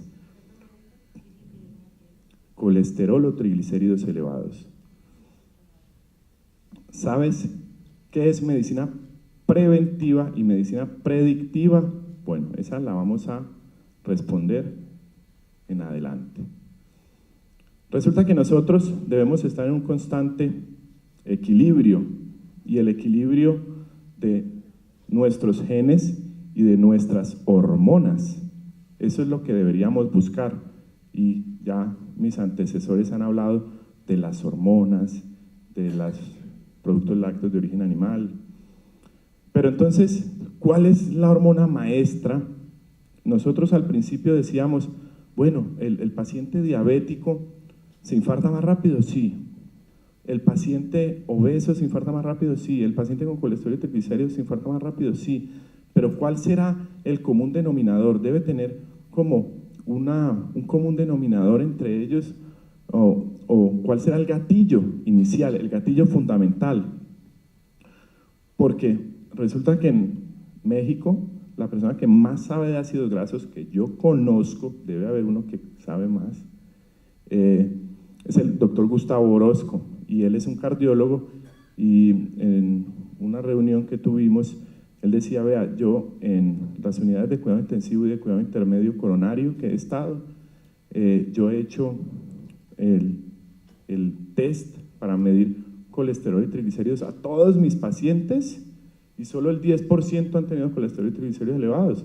Entonces todas las camas están ocupadas por personas que no tienen realmente colesterol y triglicéridos elevados, pero están infartadas. ¿Cuál es el común denominador ahí? ¿Cuál es el factor, el nexo patógeno? Así lo llamo yo, nexo patógeno. Pues el nexo patógeno se llama hiperinsulinismo. El hiperinsulinismo es una hormonita que nosotros todavía, es un desbalance hormonal que nosotros todavía no le hemos puesto mucho cuidado. Nosotros aquí en Colombia hacemos tamizaje, supuestamente hacemos promoción y prevención de la salud. En la promoción y prevención, entonces, ingresamos al paciente obeso a un programa de obesidad.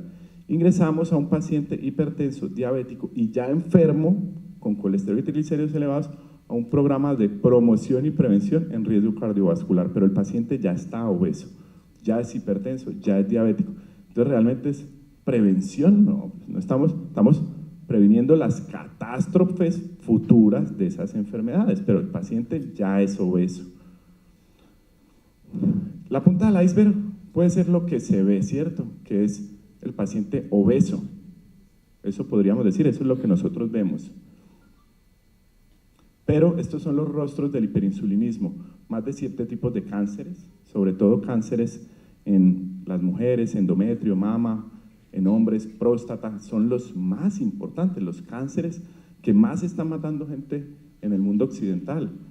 La diabetes, la dislipidemia, enfermedades autoinmunes, todas tienen un nexo patógeno. O sea, nosotros antes de ser obesos, seguramente tenemos ya hiperinsulinismo. Nosotros no estamos captando eso.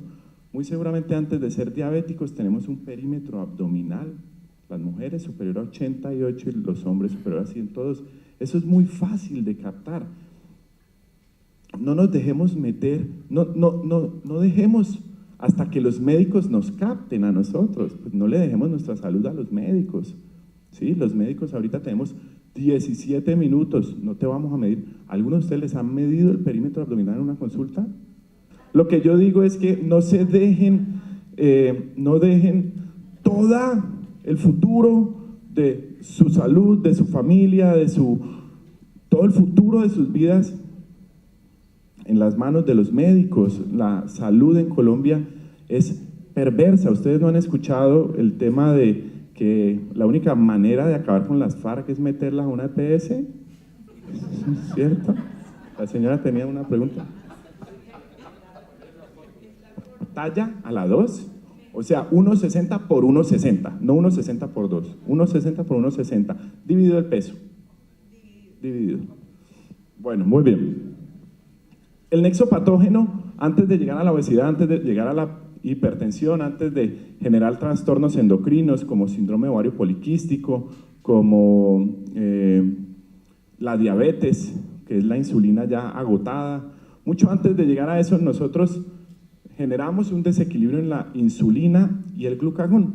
Nosotros comemos, tenemos que botar insulina al torrente sanguíneo para que la insulina deje pasar el azúcar, o sea, los carbohidratos que consumimos, a la célula y producir energía. Resulta que nosotros en el Neolítico consumíamos 3 gramos de azúcar en forma de miel y otro tipo de azúcares al año. Y hoy en día estamos consumiendo 70 kilogramos de azúcar al año por persona. Entonces, nuestros genes, nuestras hormonas no son capaces de meter toda esa azúcar, de generar toda esa insulina. 135, o sea, dijo la OMS. Ya subió, por Dios santo. Ya van en 135 kilogramos de azúcar que nos consumimos al día, un ser humano. Entonces, al año. Entonces, imagínense el páncreas, que estaba acostumbrado durante 10.000 años a producir insulina para meter 3 gramos y ahorita está produciendo insulina para meter 135 kilogramos de azúcar. Eso no lo aguanta ningún páncreas. Insulina, produzca insulina. Todas esas células beta del páncreas se empiezan a agotar. Llega un momento en que los tejidos periféricos, el GLUT son las puertas. La insulina tiene que entrar por esas puertas y la llave para abrir esas puertas es la insulina. Entonces,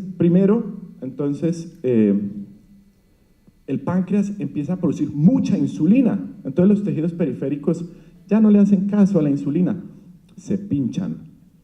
Yo tengo 10 insulinas al lado, yo no le voy a abrir a la primera.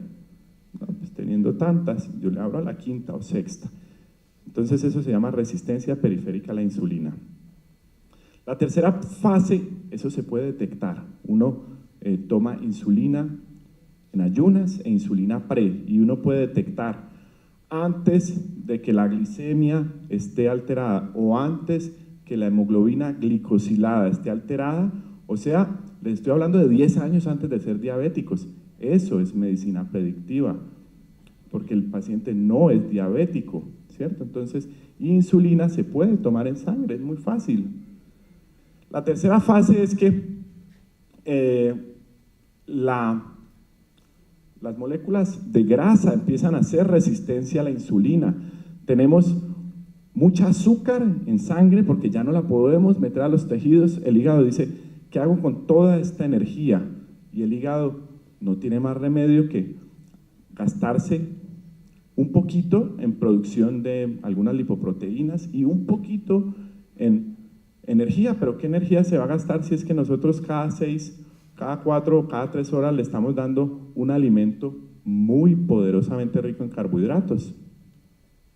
Hay una cosa que se llama el gen ahorrador. El gen ahorrador es lo que todos tenemos, porque ese gen no se ha modificado. Nosotros en el Neolítico comíamos una vez y nos íbamos a largas caminatas a cazar y de pronto comíamos en la noche alguna otra porción de la proteína que cazábamos.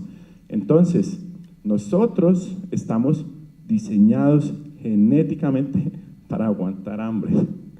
Los pacientes que le damos ese gen ahorrador, ¿no es cierto?, tenemos la capacidad para que la insulina realmente es un gran trabajador, ¿no es cierto? Si nosotros le damos la cantidad de carbohidratos que necesita, él utiliza esos carbohidratos para producir energía, pero si nosotros le damos la cantidad de carbohidratos tan absurda que le damos, entonces ella necesita meter insulina, necesita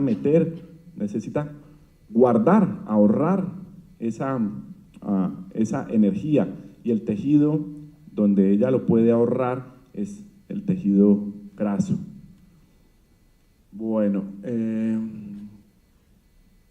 pues esto lo sabe todo el mundo. Al disminuir el peso corporal total, disminuye por cada 10 kilos 5 milímetros de mercurio la presión diastólica, disminuye realmente mucha. La pregunta típica de los pacientes es, yo tengo diabetes, ¿mi diabetes se puede revertir?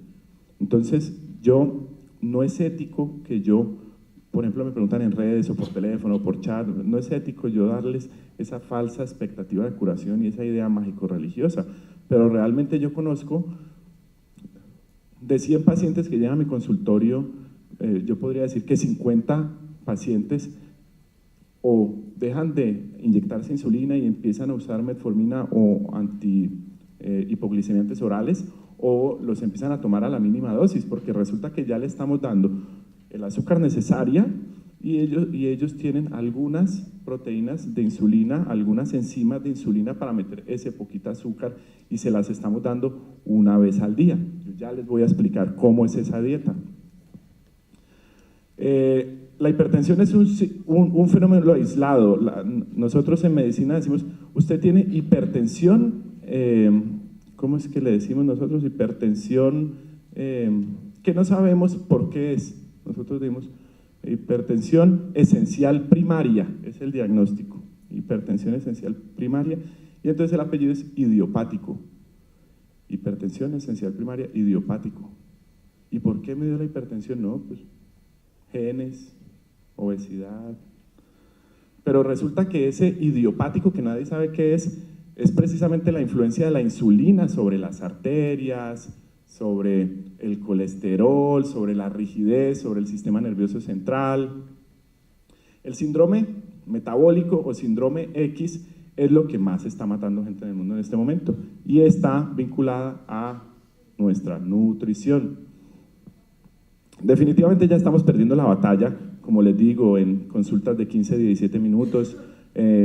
Nosotros en una EPS en riesgo cardiovascular tenemos 15 minutos para formular 7 medicamentos, para tomar la presión, Dios, eso es imposible. Hacer un buen acto médico con el sistema de salud de Colombia es imposible. Entonces, por eso les digo, no dejen todo en manos del médico. Él hace su labor que le pide la parte administrativa. Tómele la presión y mándele todos los medicamentos y 15 minutos y pase al siguiente paciente. El paciente sale, ¿qué es lo más importante?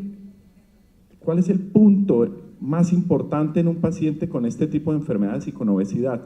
Conocer por qué se dan. Y en 15 o 17 minutos no alcanzamos a explicarle qué es la diabetes, por qué sea la diabetes, porque se agota el páncreas, porque no tienes insulina, por lo menos la diabetes tipo 2, se agota el páncreas, y la diabetes tipo 1 o insulino requiriente, pues naciste sin células beta. Pero entonces el paciente, le formulamos la metformina y sale y se toma la metformina con una gaseosa y un pan, ¿no es cierto? Entonces, esta es la verdadera medicina predictiva. ¿Cuál es la verdadera medicina predictiva? Medir insulina en sangre, medir cómo tenemos la insulina. Si la insulina está elevadísima, entonces ya tenemos hiperinsulinismo, ya estamos forzando al páncreas a producir más insulina. La glicemia pre, que nosotros normalmente en nuestros riesgos cardiovasculares y protocolos la tenemos, tiene que ser menor de 107. Debería ser menor de 109, porque el paciente con 107 ya es diabético. Mayor a 107 ya es criterio para decir que es diabético. Postprandial en nuestras hojitas de riesgo cardiovascular dice menor de 200, pues postprandial, 1 hora después de haber alimentado. Pero ese paciente ya tiene criterio para ponerle metformina y ser diabético. Tenemos que captarlo antes de ponerle la metformina.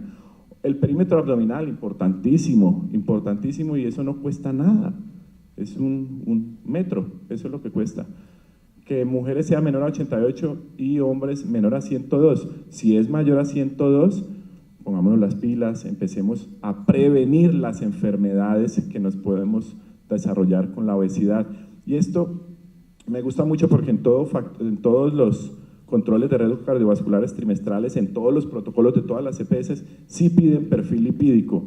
Y una forma muy fácil de sospechar que tenemos hiperinsulinismo es esta medición. cojan sus perfiles lipídicos, los que les han mandado en la EPS, y miren, dividan los triglicéridos entre el HDL, que es el colesterol bueno. Ese numerito tiene que ser menor a 4. Si es mayor a 4, hay una alta probabilidad de que ya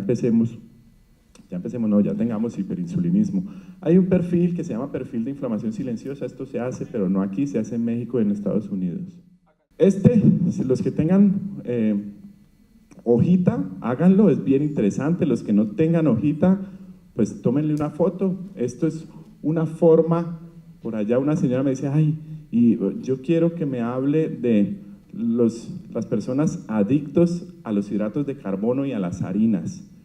Pues precisamente este test está orientado hacia eso, hacia saber con mayor o menor sensibilidad si nosotros tenemos alguna adicción o algún riesgo a ser adictos a los hidratos de carbono. Está también, hay 1 millón de estudios diciendo que realmente el azúcar blanca refinada es muy adictiva. Hay alguna gente que dice, no, 100 veces más que la cocaína. Bueno, eso sí no está comprobado, pero sí es adictiva porque genera, nosotros tenemos un puntico que se llama el punto de la recompensa, un puntico en el cerebro que genera dopamina cuando nosotros, digamos, nos hacemos un acto bueno, entonces genera dopamina, libera dopamina. Eso se llama el puntico de la recompensa, existe. Entonces, cuando comemos chocolate, eso libera dopamina, ya, qué recompensa, rico. Y eso genera adicción, ¿cierto? Por eso los fármacos opiáceos generan adicción, porque generan una sensación de liberación emocional, de alegría, ¿cierto? Bueno, muy bien. Entonces, no nos vamos a detener, pero tómenle foto. Eso cada puntico, cada ítem da un puntico, ¿no es cierto? Si es antecedente familiar, si es antecedente familiar en primer grado, los padres da 2 punticos si es positivo. Aquí si es al antecedente personal, o sea, si yo tengo hipertensión, si yo tengo diabetes, si yo tengo infarto agudo de miocardio, si yo tengo aterosclerosis, da 4 punticos. Y al final, esto es de un libro que se llama Dieta para los adictos a los hidratos de carbono, que son de un cardiólogo y 2 endocrinólogos, el doctor Richard y Raquel Heller. Esto no me lo inventé yo, pues, y son personas muy importantes en nutrición en el mundo. Dice, la edad es un factor de riesgo también importante.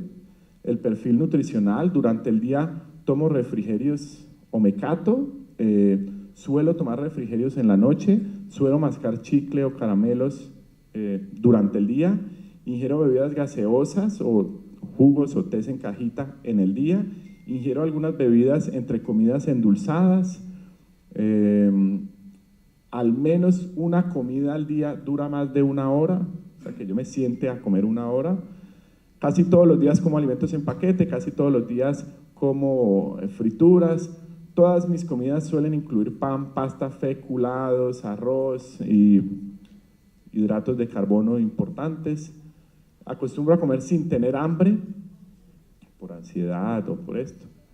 Bueno, soy una persona activa es que haga más de 300 minutos semana, una persona inactiva es menos de 300 minutos semana. Una persona moderadamente activa, menos de 150, una persona sedentaria, menos de 150. Bueno,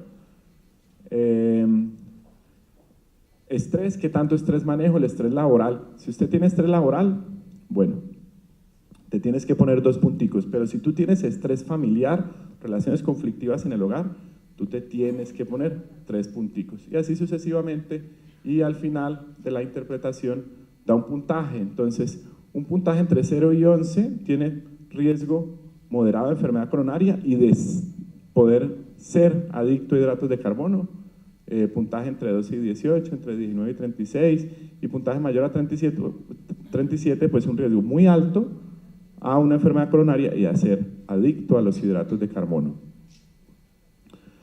Bueno, esto es cómo se generó esta dieta que yo les voy a compartir, este plan que yo les voy a compartir, porque no es una dieta. Eso se generó después de que realmente todas las nutricionistas en el mundo han fallado, porque si el 63% de los caleños tenemos algún grado de sobrepeso o obesidad, ¿no es cierto?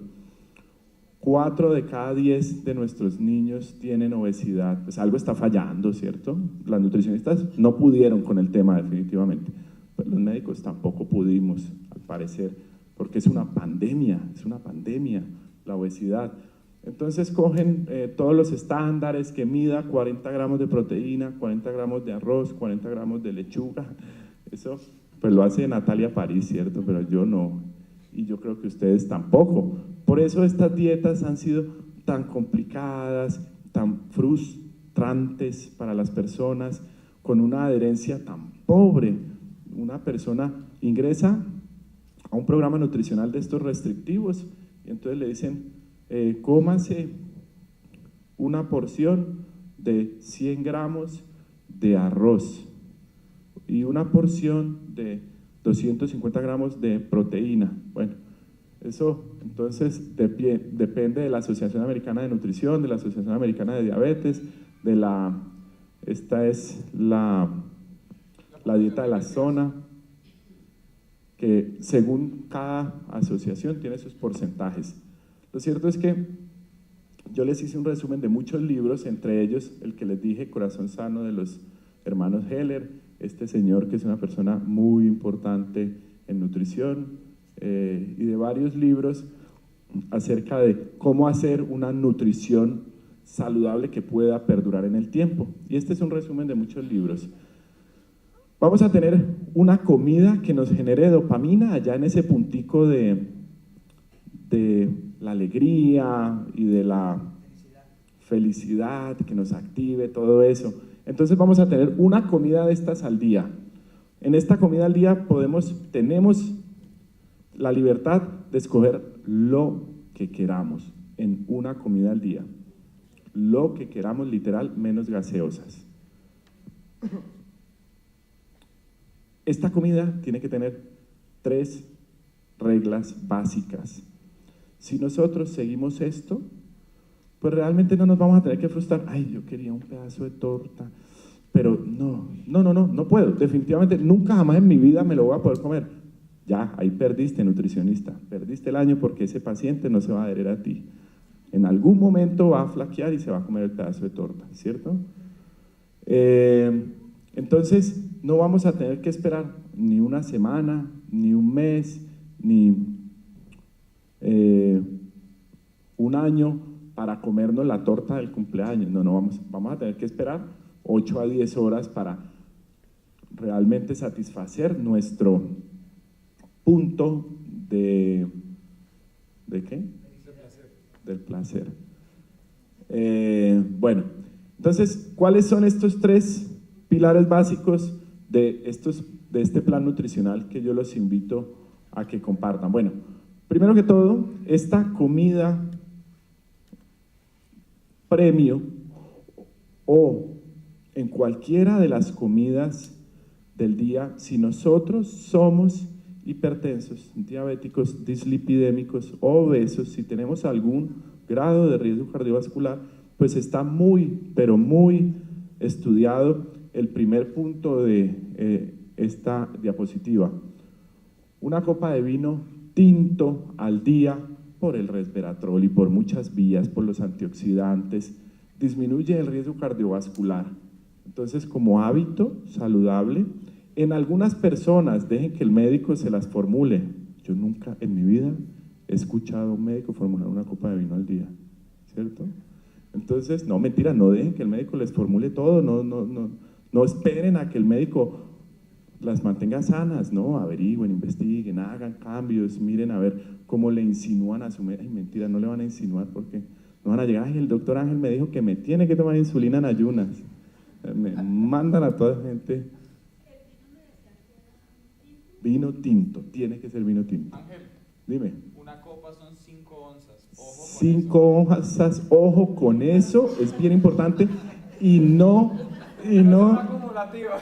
son acumulativas, o sea que ustedes el sábado no se pueden tomar las 7 copas de la semana, ¿listo?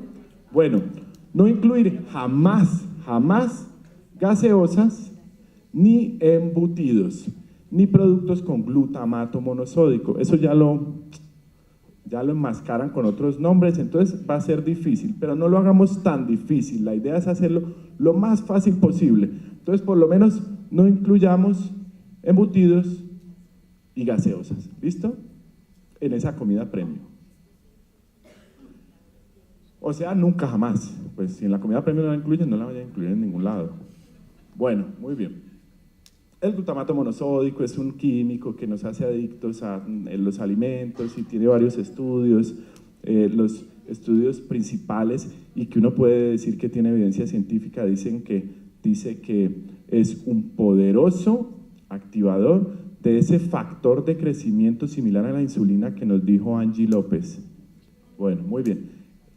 Ya les hablo de esta comida premium. Vamos a empezar por las no premium. La condición es que el resto del día tú no puedes consumir carbohidratos simples. ¿Qué son carbohidratos simples?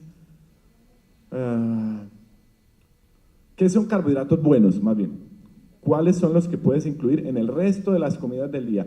Si tú quieres granos, bien, esos son pepas, leguminosas, frijol, lenteja, garbanzo, arveja, todas las verduras no feculadas, apio, coliflor, alfalfa, cebolla, tomate, espárragos, acelga, lechuga, repollo, champiñones, pimentón, pimienta verde, rábano, frijoles, ¿cierto? Y en esa otra comida que no es la premio, o sea, en el desayuno, almuerzo, digamos que queramos hacer la comida premio en la noche. Yo les digo, hagan la comida premio a la hora del día que ustedes les dé más hambre y que ustedes lo necesiten, ¿cierto? A la hora que usted la necesite. Si a usted le da hambre a las 4 de la tarde, si usted pone la comida premio al desayuno, usted me va a hacer trampita a las 4 de la tarde. No va a ser capaz de seguir este ejercicio. Lo ideal es que usted se adhiera a este ejercicio. ¿Sí? ¿Me explico o no? Lo que yo busco es que sea muy fácil y que usted de verdad se adhiera, que de verdad lo haga, ¿sí?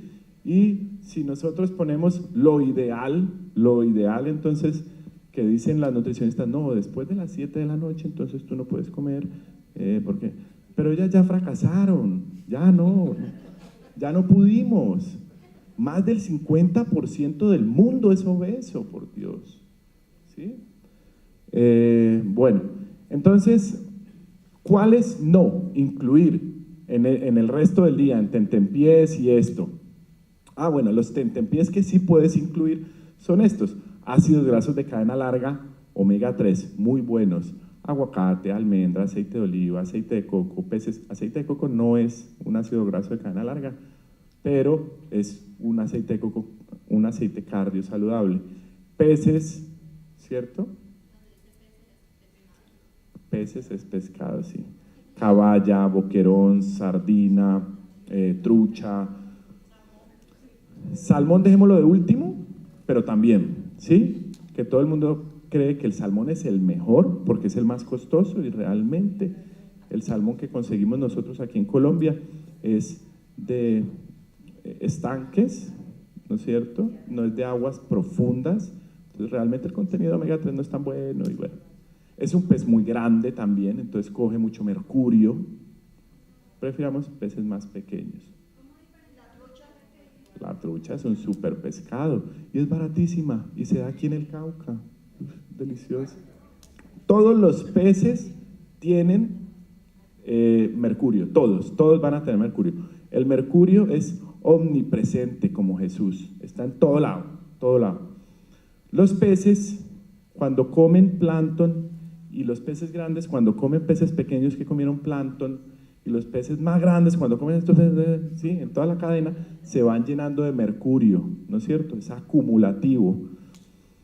Encontrar un pez que no tenga mercurio es imposible. Por eso entonces empezaron a hacer estas mediciones y decir qué es sano y qué no es sano, ¿no es cierto? Lo fácil, entre el pez sea más grande, más mercurio vas a encontrar en él, ¿sí? Entre un pez más grande, más complejo de consumir. El salmón es un pez muy grande, el atún es un pez muy grande, ¿cierto? Entonces, tratemos peces pequeños, ¿sí? Bueno, esa norma, lo que te decía yo, esa norma de comer a las 7, a las 12 y a la 1 y comida pequeñita y almuercito más o menos y la comida eso ya fracasó, pues es que llevamos 40 años haciendo eso y somos obesos, más de la mitad de la población es obesa. Entonces, organicen esa comida premium según su reloj biológico, a la hora que ustedes, sus hormonas les pidan alimentos, ¿sí? Para que no fracasemos, porque esto lo vamos a hacer el resto de nuestras vidas. La comida premium, entonces me faltó una que de pronto no la alcancé a leer ahí, pero me faltó una bien importante, que es una exigencia de esta comida premium. La comida premium tiene que ser 3 porciones. Tu premio, lo que te satisfaga y que va a liberar dopamina, fenilalanina y serotonina, ay, qué dicha. Una pizza, ¿cierto? Listo, entonces, cómete la pizza, pero entonces del tamaño de la pizza tiene que haber un plato verde.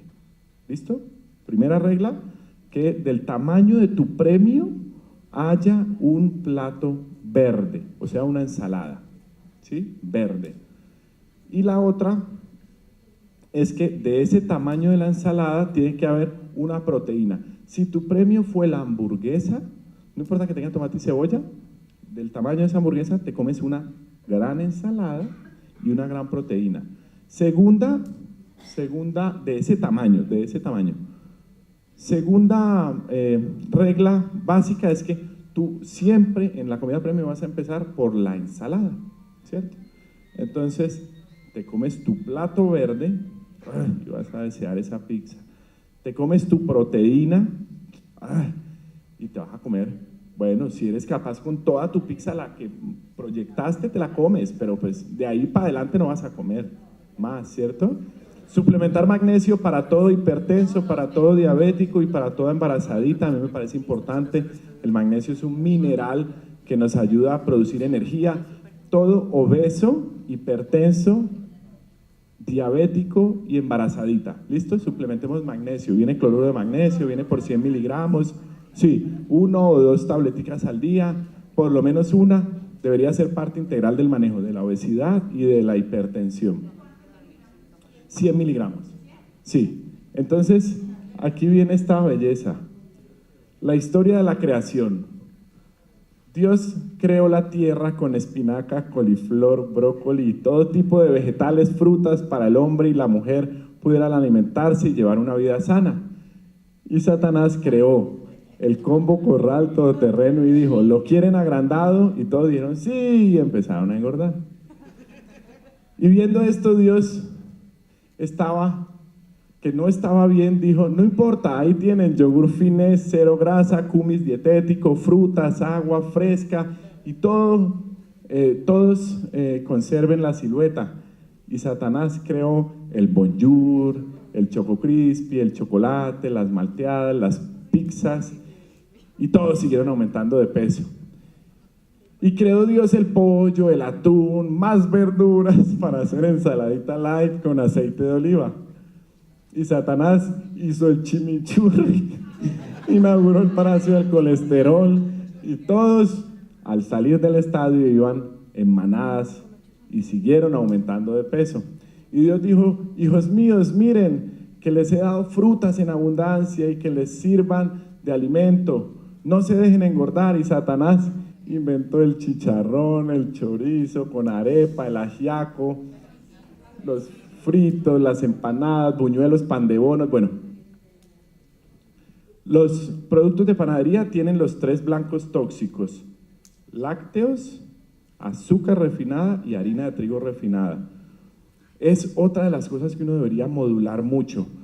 En la comida premium pongan lo que quieran, entonces pónganlo, pero tratemos de modularlo, ¿sí? Tratemos de modular porque somos muy panaderos los bayunos. Entonces, en la mañana comemos pan de bono, en las medias 9 el buñuelo, en las medias tardes la almojábana.